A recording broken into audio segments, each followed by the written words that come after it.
Donc voilà, je m'appelle Didier Amoir, je suis paysagiste depuis la nuit des temps et je suis cofondateur du projet de la bière Ginette, qui est une bière bio fabriquée dans ce beau pays qu'est la Belgique. Le rêve de Ginette, c'est qu'en avançant, en réalisant que je travaillais pour la nature depuis plus de 30 ans et que les actions que je pouvais réaliser pour la nature se faisaient finalement assez lentement, je me suis dit, mais en fait, comment on va trouver une action pour le futur qui va faire qu'on va pouvoir créer du changement un peu plus rapidement et être ce qu'on appelle a seed for positive change, c'est-à-dire un acteur du changement réel. Et donc on s'est regroupé avec quelques amis autour d'une table et on s'est dit, mais en fait, si on crée une bière bio et que cette bière bio va être véhiculée un peu partout dans toutes les familles, dans tous les ménages et que quelque part on pourra peut-être aussi un jour quitter la frontière avec ce produit, on va pouvoir être des acteurs du changement et faire avancer les choses. Et je pense que le bio participe à ce changement puisque on part évidemment d'abord d'un producteur qui est en contact avec la nature, avec la terre, et puis petit à petit on va faire changer le consommateur. Donc c'est une très belle mission, encore aujourd'hui. Il y a beaucoup de points qui sont innovants dans notre projet. Tout d'abord, je pense qu'on est, enfin je pense pas, je suis certain qu'on était les premiers à utiliser un nom féminin. Il faut savoir que dans le monde de la bière, c'est un monde entre guillemets de macho où on dit souvent les hommes savent pourquoi, etc.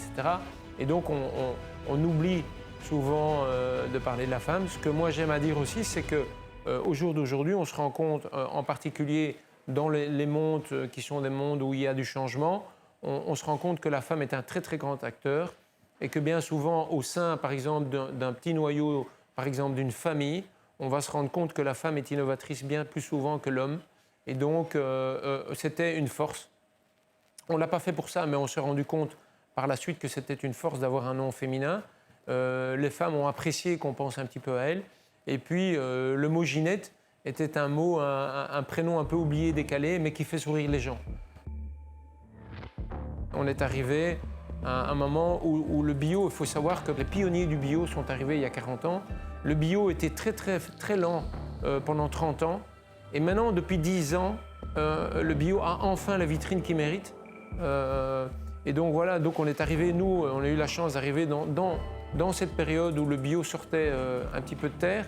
Et donc effectivement, on a dépoussiéré l'image du bio, parce que c'était souvent l'image du bio, le mec avec ses petites sandalettes et ses longs cheveux. Et nous, voilà, on s'est dit non, je pense que le bio peut être fun, joli, peut avoir un chouette look et avoir un degré sympathie. Donc ça part de la bouteille à la capsule, à l'étiquette, au goût, etc. Et tout ce qu'on a fait autour aussi en termes d'événements et comme ici, le nouveau bar Ginette, etc. quoi.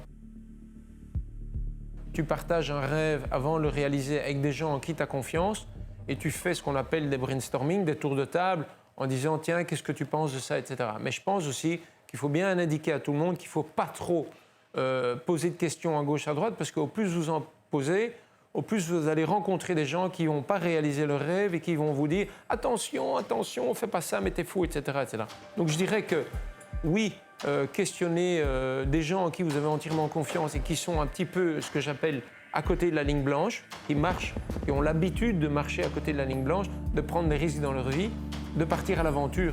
Et l'aventure ne veut pas dire que vous courez dans un canoë au fin fond de la Suède, mais l'aventure, c'est aussi s'engager dans des changements au day-to-day et aller de l'avant. C'est ça aussi l'aventure.